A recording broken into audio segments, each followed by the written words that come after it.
माता की, भारत माता की।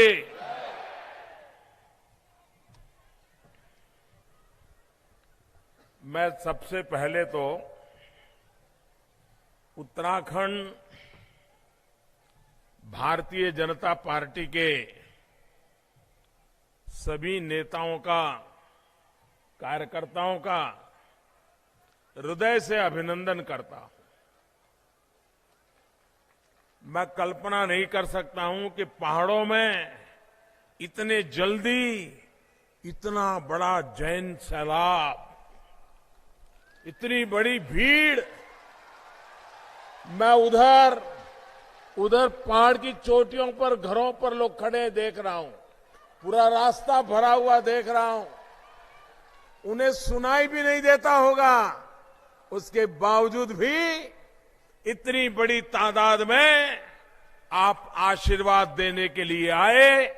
मैं आपका हृदय से बहुत बहुत आभार व्यक्त करता हूं। मैं एक और बात को भी बड़े गर्व से के साथ उल्लेख करना चाहूंगा। मैं नहीं जानता हूं ये कैमरा वाले, टीवी वाले क्या दिखाएंगे, क्या नहीं दिखाएंगे, लेकिन इतनी बड़ी मात्रा में महिलाओं की हाजिरी गजब किया है आपने।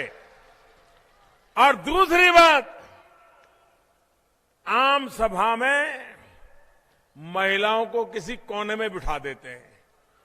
ये उत्तराखंड के लोगों ने सबसे पहले महिलाओं को बिठा दिया, इसके लिए डबल अभिनंदन। माता बहनों का सम्मान ये नजर आ रहा है मुझे। मैं इसलिए पार्टी के सब लोगों को हृदय से बहुत बहुत बधाई देता हूं, उनका अभिनंदन करता हूं। मैं माताएं बहनें आपको भी नमन करता हूं, क्योंकि आप हमें आशीर्वाद देने के लिए आए हैं। और मां के आशीर्वाद बहुत बड़ी ताकत होती है, बहुत बड़ी रक्षा होती है, बहुत बड़ा सुकून होता है। और इसलिए मैं तो आज श्रीनगर की धरती पर गदगद हो गया हूं आपके इस आशीर्वाद के लिए। भाइयों बहनों, उत्तराखंड का चुनाव तेज गति से आगे बढ़ रहा है। आज 12 फरवरी है। 12 मार्च को आज जो सरकार है वो भूतपूर्व बन जाएगी, और 11 मार्च को जो नतीजे आएंगे वो अभूतपूर्व हो जाएंगे।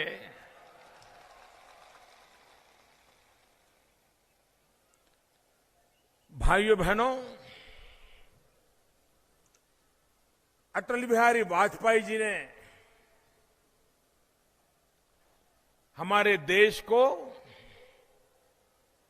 3 राज्य दिए, 3 राज्य। मध्य प्रदेश से निकला हुआ छत्तीसगढ़,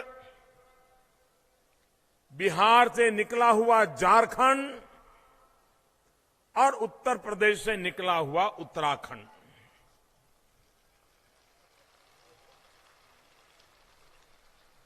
क्या कारण है कि छत्तीसगढ़, छोटा सा राज्य, आदिवासियों की जनसंख्या, माओवादियों का खून खराबा, नक्सलवाद, ये सब कुछ होने के बाद भी वहां की जनता ने लगातार भारतीय जनता पार्टी की सरकार बनाई। आज छत्तीसगढ़ हिंदुस्तान के तेज गति से आगे बढ़ने वाले राज्यों में उसने अपना झंडा गाड़ दिया है। झारखंड जंगल है, आदिवासी बस्ती है, पिछड़ा इलाका है। बिहार में भी जब वो बिहार का हिस्सा था, सबसे ज्यादा पिछड़ा इलाका था। आज वहां भारतीय जनता पार्टी की सरकार है। कोई कल्पना नहीं कर सकता है कि झारखंड जैसे राज्य में पूंजी निवेश के लिए अंतर्राष्ट्रीय स्तर की समिट होती हो, देश और दुनिया के बड़े बड़े उद्योगकार झारखंड की राजधानी रांची में आते हो और झारखंड में पूंजी निवेश के लिए आगे बढ़ते हो। क्या कारण है कि मेरा उत्तराखंड पीछे रह गया? क्या कारण है भाइयों? उत्तराखंड बर्बाद हुआ, उसका कारण क्या है? जरा पूरी ताकत से बताइए, कौन कारण है? कौन कारण है? कौन कारण है? जब तक उसको नहीं हटाओगे, क्या उत्तराखंड का भला होगा? क्या भला होगा? क्या भला होगा? क्या? और वो लोग जो कभी कहते थे कि हमारी लाश पर उत्तराखंड बनेगा, उनको उत्तराखंड से कोई प्यार हो सकता है क्या? हम मरेंगे लेकिन उत्तराखंड नहीं बनने देंगे, ये कांग्रेस के लोग कहते थे कि नहीं कहते थे? ये वर्तमान मुख्यमंत्री कहते थे कि नहीं कहते थे? अरे ऐसे मुख्यमंत्री, उत्तराखंड की जनता में ये दम होना चाहिए। ये तो पिछले दरवाजे से घुस गए हैं, वरना उत्तराखंड की जनता उनको कभी भी बनने नहीं देती, कभी भी बनने नहीं देती। क्योंकि उन्होंने उत्तराखंड के बलिदानों पर, उत्तराखंड की जनता के गांव पर नमक छिड़कने का, एसिड छिड़कने का पाप किया था। ये तो यहां तक कह देते थे कि अलग डेवलपमेंट अथॉरिटी बना दी जाए, यूटी बना दिया जाए, लेकिन उत्तराखंड राज्य न बनाया जाए। आपको याद है, ये आज जो मुख्यमंत्री हैं, उन्होंने उत्तराखंड की रचना के विरोध में क्या कुछ नहीं किया था? जिस व्यक्ति के दिल में इस राज्य के प्रति प्यार ही न हो, लगाव न हो, क्या आपका कभी वो भला कर सकता है क्या? पूरी ताकत से जवाब दो, भला कर सकता है क्या? ऐसे व्यक्ति पे भरोसा कर सकते हैं क्या? और ये कांग्रेस पार्टी देखिए, आप मुझे बताइए, जब उत्तराखंड में आंदोलन चल रहा था अलग उत्तराखंड के लिए, नौजवान सड़कों पे आए थे, माताएं बहनें यातनाएं झेल रही थी। समाजवादी पार्टी की सरकार थी उत्तर प्रदेश में, यहां पर समाजवादी पार्टी के दरोगा बैठे हुए थे। ये रामपुर त्रिहा में क्या हुआ था भाई? हमारी माताओं बहनों पर बलात्कार हुआ था कि नहीं हुआ था? बलात्कार हुआ था कि नहीं हुआ था? अत्याचार हुए थे कि नहीं हुए थे? गोलियां चलाई गई थी नहीं चलाई गई थी? ये चलाने वाले कौन थे? समाजवादी पार्टी की सरकार थी जिसने वो जुल्म किया था। और ये कांग्रेस पार्टी देखिए आज उसी समाजवादियों की गोद में जाकर के बैठ गई है भाइयों। यही समाजवादियों को गले लगा, समाजवादियों ने और कांग्रेस ने मिलकर के उत्तराखंड में भी पर्दे के पीछे समाजवादी और कांग्रेस मिलकर के आज आपके साथ खेल खेल रहे हैं। और इसलिए भाइयों बहनों, इसलिए मैं आपसे आग्रह करने आया हूं कि चुनाव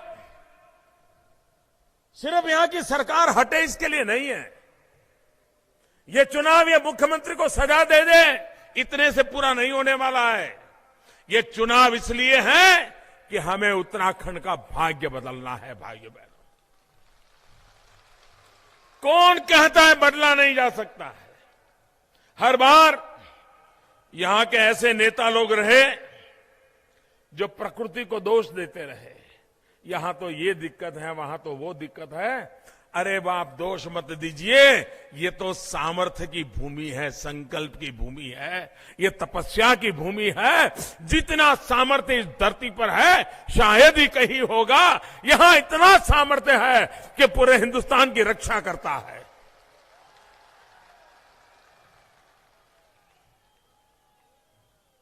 हिमालयन स्टेट्स में आप जरा सिक्किम जाकर के देखिए, वहां भी हिमालयन पहाड़ी है, हिमालयन रेंजेज है, वहां भी रास्तों की कठिनाई है, वहां भी जमीन ढह जाती है। लेकिन आज जाकर के देखिए, सिक्किम 7-8 लाख लोगों की जनसंख्या, 20 लाख से ज्यादा टूरिस्ट आते हैं वहां, 20 लाख से ज्यादा।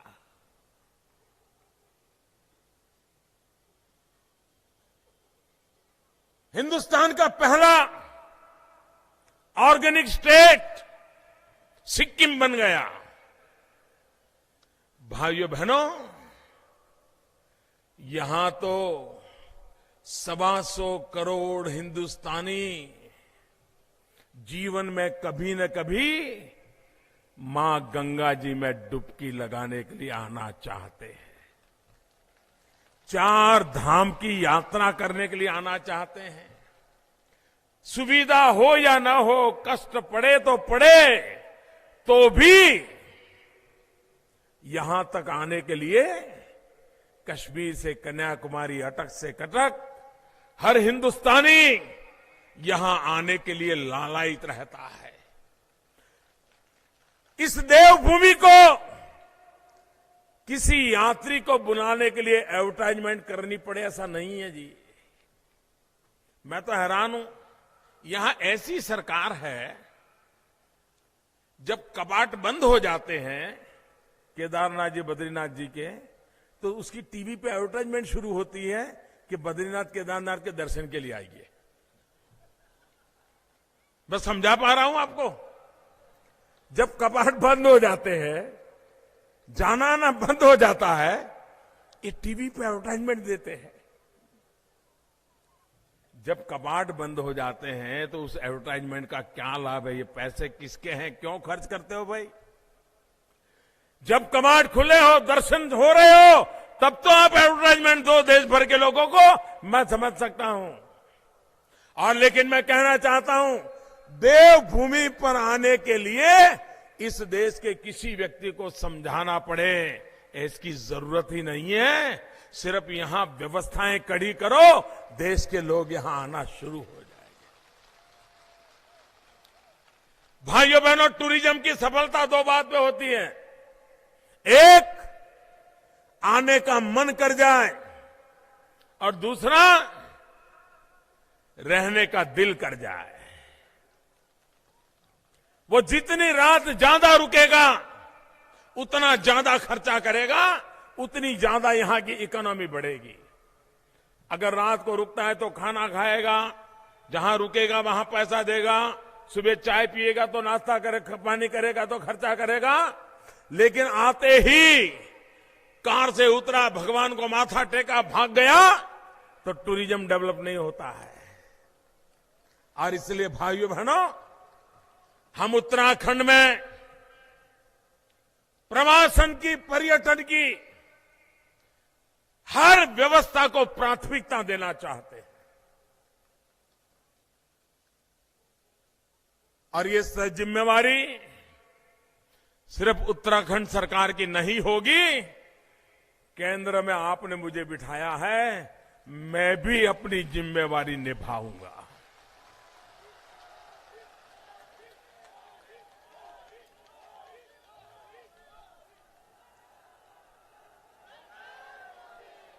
भाइयों बहनों,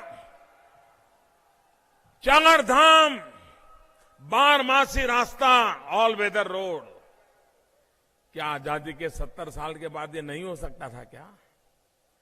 अरे जो यात्री आते हैं ना, पिछले 70 साल में जो यात्री आते हैं उनको सिर्फ कहते एक डिब्बा रख देता दान पेटी और लोगों को कहते कि उत्तम से उत्तम रास्ता बनाने के लिए इस पेटी के अंदर 10-10 रुपया दान देके जाइए।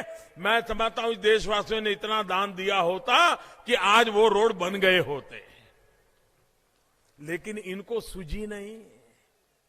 भाइयों बहनों, हमने 12,000 करोड़ रुपया, कितने, जरा सबके सब बोलो कितने,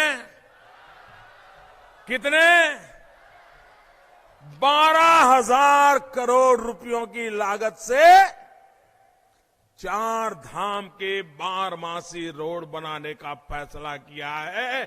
और ये उत्तराखंड को नहीं, पूरे हिंदुस्तान का सपना पूरा करने का हम काम कर रहे हैं जी। बारमासी रास्ते बनने के बाद यहां के लोगों को कितना रोजगार मिलेगा, कितनी यात्रियों की संख्या बढ़ जाएगी, कितने प्रकार के नए नए व्यवसाय शुरू हो जाएंगे।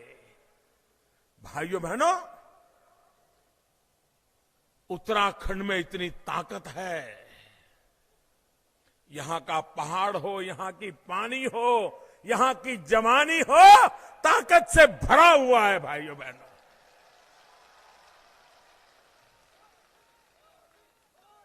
और इसलिए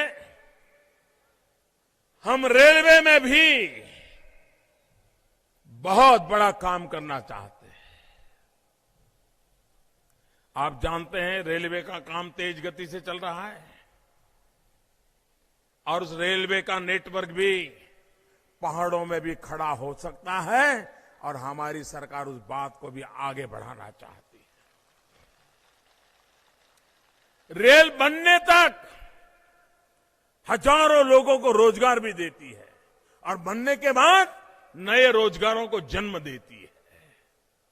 भाइयों बहनों, हम नहीं चाहते कि उत्तराखंड का हर जवान उसको उत्तराखंड छोड़ करके जाना पड़े। उत्तराखंड में कहीं किसी गांव में जाओ, जरा यहां के मुख्यमंत्री जवाब दे, पिछले 5 साल में कितने गांव खाली हो गए हैं। अरे किसी गांव में जाए, किसी भी घर में पूछे, कोई नौजवान है जरा बात करनी है तो वो कहेंगे नहीं नहीं भाई वो तो रोजी रोटी कमाने के लिए कहीं चला गया है, साल में 1-2 बार आता है। इतना बड़ा उत्तराखंड, यहां के नौजवान को अपना गांव, अपने खेत खलिहान, अपने बूढ़े मां बाप, अपने यार दोस्त ये छोड़ने के लिए जाना क्यों पड़े। अरे पूरे हिंदुस्तान को यहां पर लाने की ताकत जिस राज्य में हो, यहां से किसी को जाना ना पड़े, ऐसा राज्य बनाने की जरूरत। और बन सकता है भाइयों, कोई कठिन काम नहीं है।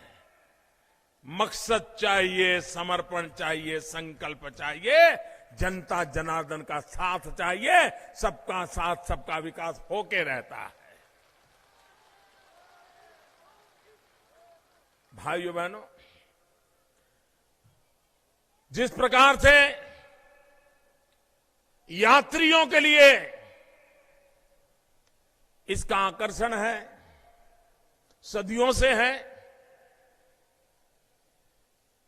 कष्ट झेल करके भी लोग आते हैं। आज पूरा विश्व योग के लिए आकर्षित हुआ है। दुनिया के 190 से ज्यादा देश योग को अपना मना रहे हैं और हर किसी को जब योग की बात आती है तो भारत की तरफ ध्यान जाता है।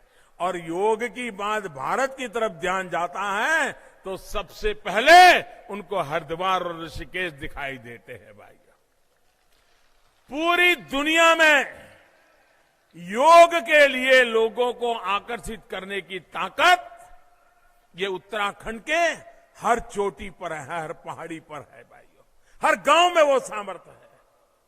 हम योग का ऐसा नेटवर्क बना सकते हैं, विश्व में जिसको योग सीखना हो वो उत्तराखंड के छोटे छोटे गांवों में जाकर के भी, प्राकृतिक वातावरण में रह करके भी गांव के अच्छे अच्छे शिक्षकों के द्वारा योग सीख सकता है भाइयों।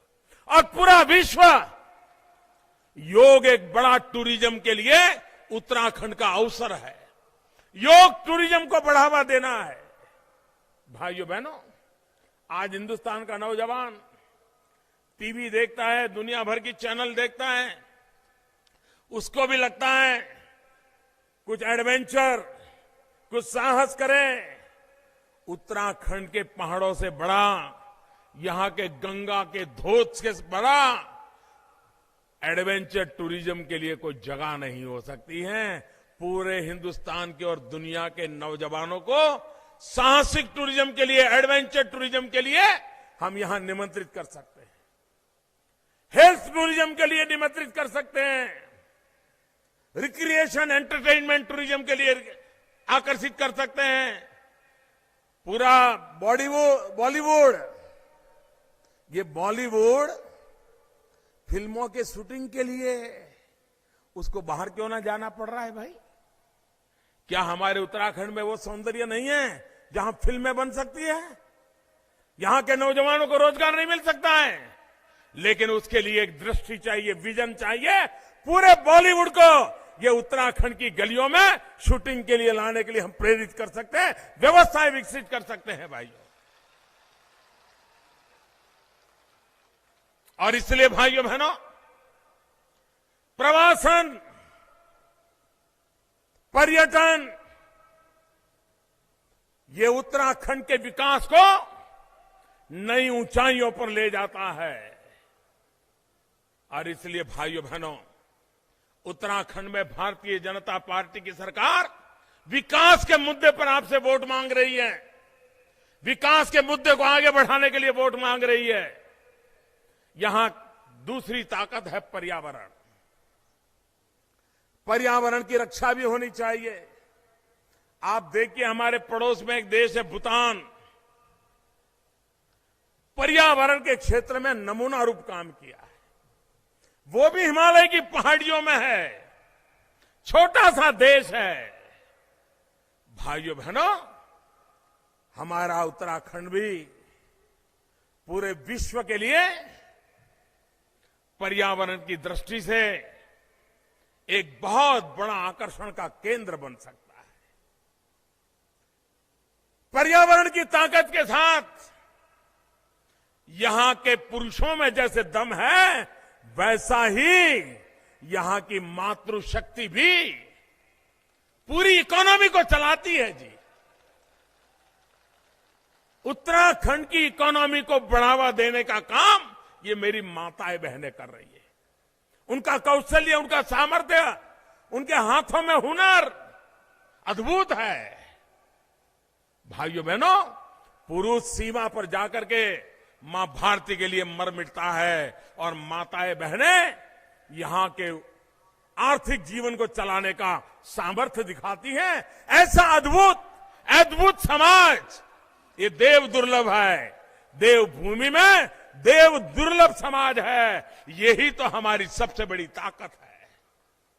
भाइयों बहनों, जैसे यहां का समाज शक्तिशाली है, यहां का पौधा भी उतना ही सामर्थ्यवान है। पर्यटन का सामर्थ्य है, पर्यावरण का सामर्थ्य है, पौधे का भी सामर्थ्य है। यहां का हर पौधा जड़ी बूटी है। और भाइयों बहनों, हिमालय की जड़ी बूटी का तो सदियों से उल्लेख आ रहा है। कोई ऐसा ग्रंथ नहीं होगा जिसने हिमालय की जड़ी बूटियों की चर्चा नहीं की होगी। भाइयों बहनों, आज पूरा विश्व होलिस्टिक हेल्थ केयर की ओर आगे बढ़ रहा है। आज पूरा विश्व प्राकृतिक उपचार की ओर आगे बढ़ रहा है। साइड इफेक्ट ना हो, केमिकल खाना ना पड़े, ऐसी दवाइयों की तलाश में दुनिया है। हिमालय का हर पौधा कोई न कोई जड़ी बूटी से जुड़ा हुआ है। भाइयों बहनों, हम उसको बल देना चाहते हैं। जैसे यहां का पर्यावरण यहां की अर्थव्यवस्था को बदलेगा, यहां का पर्यटन अर्थव्यवस्था को बदलेगा, यहां का पौधा भी यहां की अर्थव्यवस्था की ताकत बन जाएगा। जैसे यहां का पर्यटन, यहां का पर्यावरण, यहां का पौधा, वैसे ही यहां का पानी भी पानीदार है। यहां के पानी में भी पानी है, दम है। हम पंचेश्वर का प्रोजेक्ट के लिए नेपाल के साथ काम आगे बढ़ा रहे हैं। पंचेश्वर के साथ जब काम पूरा होगा 34,000 करोड़ रुपए लगेंगे। इस तरफ के लोगों को रोजगार मिलने की पूरी संभावना है और ऐसी बिजली तैयार होगी जो बिजली न सिर्फ उत्तराखंड को, हिंदुस्तान के बहुत बड़े हिस्से का अंधेरा दूर करने की ताकत रखती है भाई। यहां के पानी में ऊर्जा है, यहां की पानी में सामर्थ्य है, पर्यटन में दम है, पर्यावरण में दम है, पौधे में दम है, यहां के पानी में भी दम है। और इसलिए भाइयों बहनों, इन ताकतों को जोड़ दें तो कोई मुझे बताएं उत्तराखंड से पलायन रुकेगा कि नहीं रुकेगा? पलायन रुकेगा कि नहीं? ये 4 प इतने ताकतवर है कि यहां से कभी पलायन नहीं हो सकता है। और इसलिए भाइयों बहनों, हम एक निश्चित विजन के साथ उत्तराखंड का भाग्य बदलने के लिए काम कर रहे हैं। और इसलिए मैं आज आपके पास आया हूं, विकास के लिए वोट मांगने के लिए आया हूं, यहां के नौजवानों का जीवन सुनिश्चित करने के लिए आपके पास आया हूं। भाइयों बहनों, अभी हमारे खंडूरी जी 1 रैंक 1 पेंशन की बात कर रहे थे।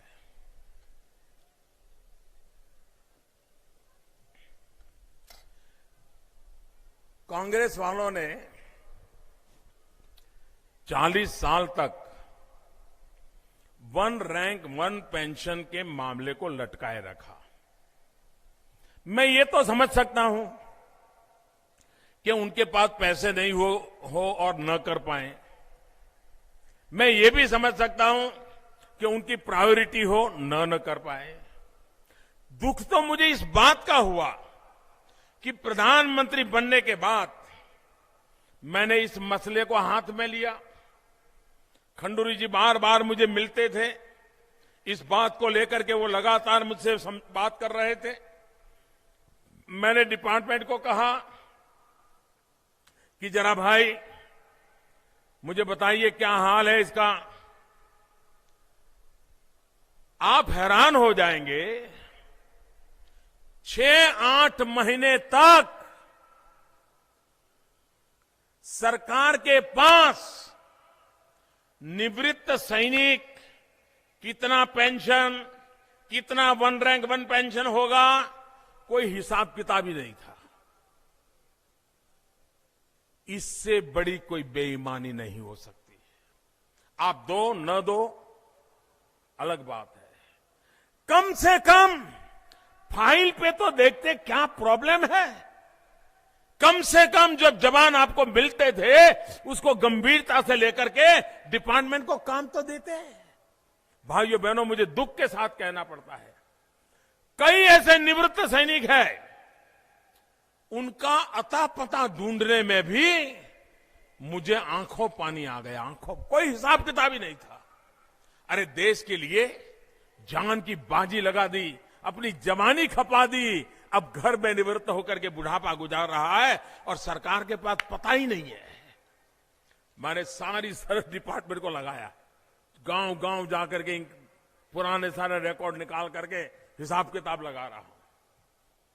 जब मैंने हिसाब किताब लगाया, ये कांग्रेस वाले ऐसी मजाक उड़ाई है, फौजियों की ऐसी मजाक उड़ाई है। जब ये सर्जिकल स्ट्राइक हुआ ना, तो आपने देखा होगा नेता सब मैदान में आ गए सुबह सुबह ही। पाकिस्तान बोले उसके पहले हमारे लोगों ने बोलना चालू कर दिया, मोदी जी सर्जिकल स्ट्राइक का सबूत दो, सबूत। क्या हमारे देश के फौजियों के पराक्रम का सबूत मांगना पड़ता है क्या? ये फौजियों का अपमान है कि नहीं है?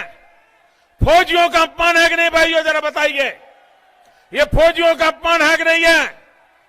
और इसलिए भाइयों बहनों, उन्होंने वन रैंक वन पेंशन में भी फौज को मजाक का विषय बना दिया था। ये उनके जहन में है जी। इसी के कारण ये दुर्दशा हुई है। आपको हैरानी होगी, अगर आपके बच्चा भी घर में अगर कहीं जाना चाहता है, सिनेमा देखने जाता है या कोई खिलौना खरीदने जाना है उसको, उस बच्चे को भी मालूम है कि ये 20 रुपए में मिलता है। खाना खाने कहीं बाहर जाना है, उसे मालूम है मानो 25 रुपए में मिलता है। और मां बाप उसको अगर 2 रुपया 5 रुपया पकड़ा देंगे तो मां बाप के प्रति उसका भाव क्या जगेगा? उसके मन में मजाक आएगी नहीं, क्या मेरे मम्मी पापा है, उनको मालूम है खिलौना 20 रुपए मिलता है, मुझे 2 रुपये दे रहे हैं। भाइयों बहनों, ये फौजियों के साथ इन्होंने ऐसा ही व्यवहार किया। वन रैंक वन पेंशन सिर्फ 500 करोड़ रुपया उन्होंने कहा कि हम लगाएंगे। 500 करोड़ रुपया। भाइयों बहनों, इसका मतलब है कि उनको कुछ पता नहीं था कि वन रैंक वन पेंशन क्या होता है, निवृत्त फौजी कितने हैं, कितना पेंशन जाता है, वन रैंक वन पेंशन करने के बाद कितना आर्थिक खर्च आता है, कोई हिसाब किताब नहीं था। मैंने आकर ये जब हिसाब किताब शुरू किया, आप जानकर के हैरान होंगे, 12,500 करोड़ से भी ज्यादा देने का निकला। 12,500 करोड़, कहां 500 करोड़ रुपया और कहां 12,500 करोड़ रुपया। लेकिन भाइयों बहनों, चुनाव में मैंने वादा किया था कि ये काम मैं करके रहूंगा, और आज मुझे खुशी है कि 12,000 करोड़ से भी ज्यादा रकम दे करके वन रैंक वन पेंशन लागू कर दिया। अब तक 6,000 करोड़ से ज्यादा का भुगतान कर चुके हैं, और बाकी इस बजट में उसका प्रावधान भी कर दिया है, वो भी पहुंच जाएगा। भाइयों बहनों, फौज के प्रति सम्मान का भाव क्या होता है, ये हमारी सरकार ने करके दिखाया है।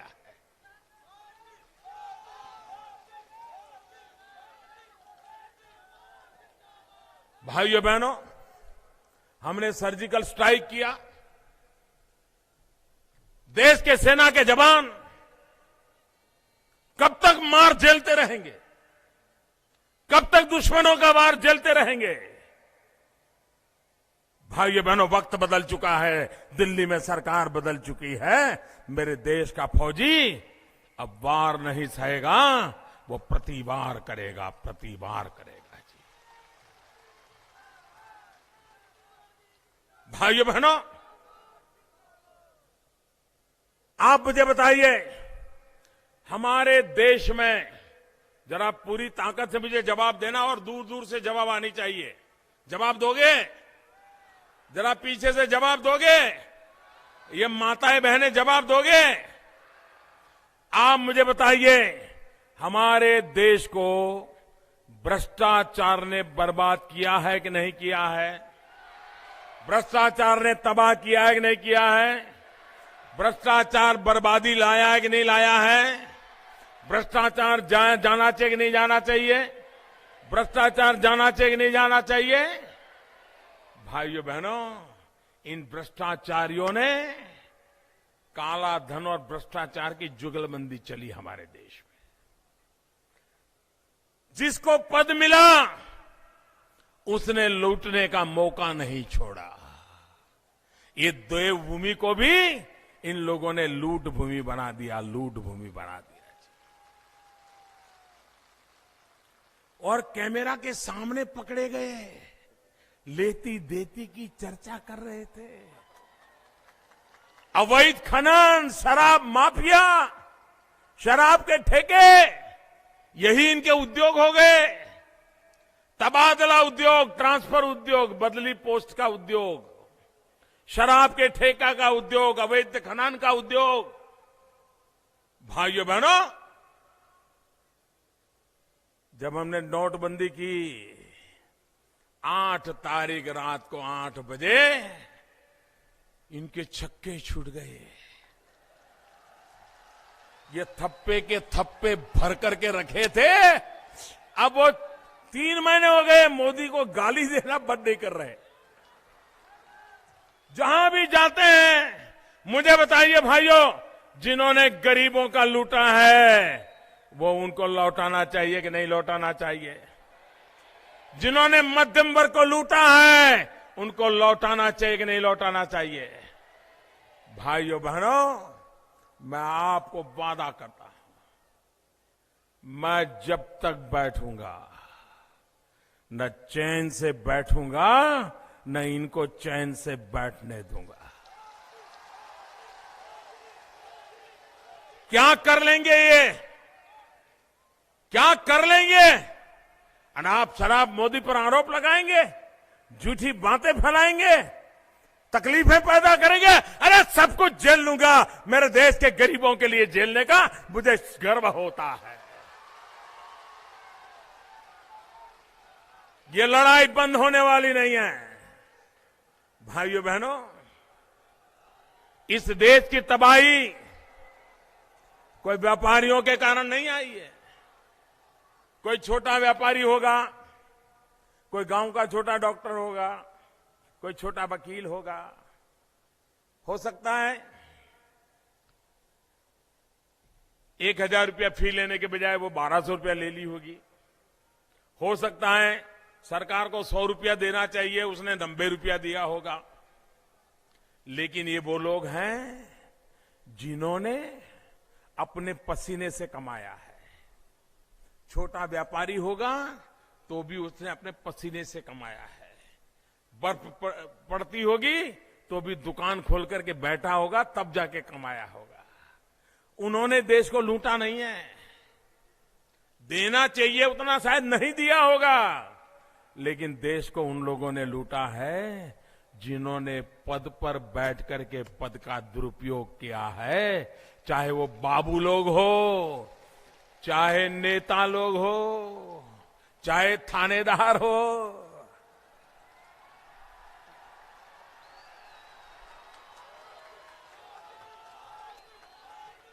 भाइयों बहनों, पद पर बैठ करके जिन्होंने लूटा है उनकी लूट की पाई पाई देश के चरणों में लाके रखनी है, इसलिए लड़ाई चली है। ये लड़ाई छोटी नहीं है। ये 70 साल तक जिन्होंने जमा किया है, और जमा करने वाले भी इतने ताकतवर हो गए, एक चाय वाला क्या कर सकता है इनको? बड़े ताकतवर लोग हैं, लेकिन भाइयों बहनों 125 करोड़ देशवासियों के आशीर्वाद है, और इसलिए चाय वाला भी ये बड़े बड़े चमरबंदी लोगों के खिलाफ मैदान में उतर करके आया है।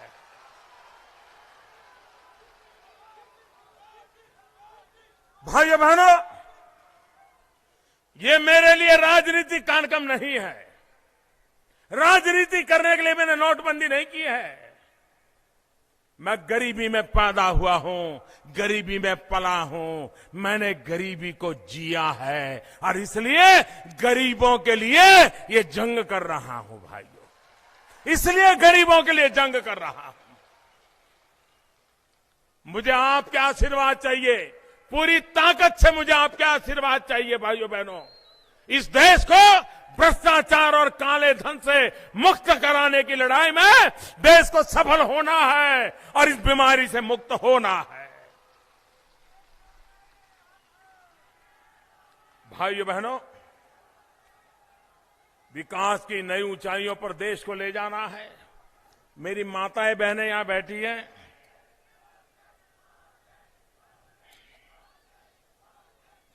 मैंने अभी हमारे यहां खादी विभाग के लोगों को एक काम दिया है। सोलार एनर्जी से चलने वाला चरखा, सूर्य शक्ति से चलने वाला चरखा, जो माताएं बहनें पहाड़ों में तो यही काम ज्यादा करते हैं, उनको जिस दिन ये चरखा मैं पहुंचा पाऊंगा, अगर वो आज एक दिन में 200 रुपया कमाती है तो वो 500 रुपया कमाना शुरू कर देगी। कुछ स्थानों पर प्रयोग के रूप में काम चल रहा है।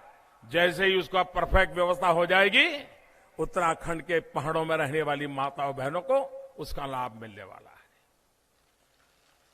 भाइयों बहनों, आप मुझे बताइए, हर मां बाप को, हर बहन को अपने घर में गैस का चूल्हा हो, ये उसकी जरूरत है कि नहीं है? गैस का चूल्हा मिलना चाहिए कि नहीं मिलना चाहिए? गैस का सिलेंडर मिलना चाहिए कि नहीं मिलना चाहिए? पहले मिलता था क्या? एमपी को, पार्लियामेंट के मेंबर को 25 कूपन मिलती थी और उसको कहते थे कि आपके इलाके के 25 लोगों को आप गैस का कनेक्शन दिलवा सकते हो, मुफ्त में नहीं, दिलवा सकते हो। और लोग नेताओं के पीछे पीछे दौड़ते थे कि जरा मुझे गैस का कनेक्शन दे दो ना, और वो नेताजी कहते थे नहीं, अगली साल के कोटा में देखेंगे। ये हाल था। भाइयों बहनों, मैंने आकर के निर्णय किया कि मेरे देश के 5 करोड़ परिवार जो गरीबी की रेखा के नीचे जीते हैं, जंगलों से लकड़ी काट कर करके लाते हैं, लकड़ी का चूल्हा जला करके खाना पकाते हैं, और एक मां जब लकड़ी का चूल्हा जला करके खाना पकाती है, एक दिन में उसके शरीर में 400 सिगारेट का धुआं उसके शरीर में जाता है। 400 सिगारेट का। आप मुझे बताइए, इन माताओं के शरीर में अगर रोजाना 400 सिगरेट का धुआं जाएगा तो उस मां की तबीयत का हाल क्या होगा? उसके घर में जो बच्चे पैदा होंगे उनकी तबीयत का क्या होगा? जो नन्हे नन्हे बच्चे घर में खेलते हैं, चूल्हा जलता है, धुआं निकलता है, उन बच्चों की तबीयत का क्या होता होगा? कहिए मुझे भाइयों बहनों, इन माताओं को, बहनों को इस कष्ट से मुक्ति मिलनी चाहिए कि नहीं मिलनी चाहिए? पूरी ताकत से बताइए, मिलनी चाहिए कि नहीं मिलनी चाहिए? गरीब माताओं को मदद मिलनी चाहिए कि नहीं मिलनी चाहिए? क्या इसमें भी राजनीति होनी चाहिए क्या? भाइयों बहनों, आपने मुझे प्रधानमंत्री बनाया और मैंने कहा था मेरी सरकार गरीबों को समर्पित है, गरीबों को, और इसलिए हमने निर्णय किया है 5 करोड़ गरीब परिवार जिनके पास आज गैस का चूल्हा नहीं है, गैस का कनेक्शन नहीं है, 3 साल के भीतर भीतर उनको गैस का चूल्हा, गैस का कनेक्शन दे दिया जाएगा। और मुझे खुशी है, अब तक ये बातें नहीं, वादे नहीं, ये 4-5 महीने से काम शुरू किया है। अब तक 1 करोड़ 80 लाख घरों में चूल्हा पहुंच गया, गैस का कनेक्शन आ गया और लकड़ी का चूल्हा बंद भी हो गया। भाइयों बहनों, जंगलों को बचाना है, पर्यावरण को बचाना है तो उत्तराखंड के हर घर में गैस का चूल्हा पहुंचना चाहिए। ये काम हम करके दिखाएंगे, ये मैं आपको वादा करता हूं। भाइयों बहनों, ये उत्तराखंड हरदा टैक्स, मैं तो हैरान हूं, न दिल्ली सरकार का ऐसा कोई टैक्स है, न हिंदुस्तान में कोई सरकार का ऐसा टैक्स है, लेकिन उत्तराखंड एक ऐसा है कि जहां हरदा टैक्स लग रहा है। अरे मां गंगा की धरती है, ये ऋषि मुनियों की धरती है, कुछ तो शर्म करो, कुछ तो शर्म करो। भाइयों बहनों, एक लूट चली है, लूट, इससे उत्तराखंड को बचाना है और इसलिए मैं आपसे आग्रह करने आया हूं, ऐसा बहुमत दीजिए, ऐसा बहुमत दीजिए ताकि कांग्रेस को पता चले और किसी भी राजनेता को भविष्य में ये गलत काम करने की हिम्मत ना हो। आप बिल्कुल साफ कर दीजिए कांग्रेस को इसके बाद। साफ कर दीजिए इनको, तब जाकर के भाइयों बहनों, और मैं आपको वादा करता हूं उत्तराखंड को 5 साल के भीतर भीतर नई ऊंचाइयों पर ले जाऊंगा। भाइयों बहनों, हमारे परिवार में हम इस बात को बराबर समझते हैं कि घर में जब बालक 16 साल का होता है तब तक तो मां बाप कहते हैं अच्छा ठीक है चलो खेलो मौज करो दौड़ो कूदो ये करो वो करो, लेकिन जब 16 साल का हो जाता है ना, बेटा हो या बेटी, मां और बाप बारीकाई से उसको देखते रहते हैं, क्या पढ़ रहा है, कहां जा रहा है, किससे मिल रहा है, किससे बात कर रहा है, जल्दी आया कि नहीं आया, ठीक से खाता है कि नहीं खाता है, उसका शरीर अब 16 साल का हुआ जैसा बनना चाहिए वैसा बन रहा है कि नहीं बन रहा है, हर चीज मां बाप देखते हैं कि नहीं देखते हैं, देखते हैं कि नहीं देखते हैं। बेटा या बेटी 16 साल के हो जाते हैं तो आपका विशेष ध्यान जाता है कि नहीं जाता है, जाता है ना, खास परवरिश करनी पड़ती है कि नहीं करनी पड़ती। हर मां बाप को पता है कि बच्चा और बच्ची 16 से 21 साल में अगर ठीक से उसकी परवरिश हो गई तो फिर कभी जिंदगी में पीछे देखना नहीं पड़ता है भाइयों, फिर कभी देखना नहीं पड़ता है। ये मेरा उत्तराखंड भी अब 16 साल का हो गया है, मेरा उत्तराखंड भी 16 साल का हो गया है। ये 16 से 21 साल, ये 5 साल विशेष परवरिश की जरूरत है उत्तराखंड को। और भाइयों बहनों, उत्तराखंड की परवरिश का दायित्व लेने के लिए मैं आया हूं आपके पास। ये 16 से 21 की उम्र उत्तराखंड के जीवन की बड़ी महत्वपूर्ण उम्र है। इस 5 साल में उत्तराखंड जिस करवट बैठेगा, उत्तराखंड की आने वाले 100 साल तक की नींव इस 5 साल में लगने वाली है। और इसलिए भाइयों बहनों, कोई गलती नहीं होनी चाहिए, अच्छे से अच्छी परवरिश हो, हमारा उत्तराखंड ऐसी नई ताकत को प्राप्त करे कि 100 साल तक कभी किसी को उत्तराखंड की मदद करने की जरूरत न पड़ जाए, ऐसा उत्तराखंड ताकतवर बनाना है। इसलिए आप भारतीय जनता पार्टी को वोट दीजिए, 15 तारीख को भारी मतदान कीजिए, पुराने सारे रिकॉर्ड तोड़ दीजिए। हर पोलिंग बूथ वाला तय करे कि पिछली बार अगर पोलिंग बूथ में 600 वोट पड़े थे तो इस बार 700 वोट से कम नहीं होंगे, पिछली बार 700 वोट पड़े थे तो इस बार 800 वोट से कम नहीं पड़ेंगे।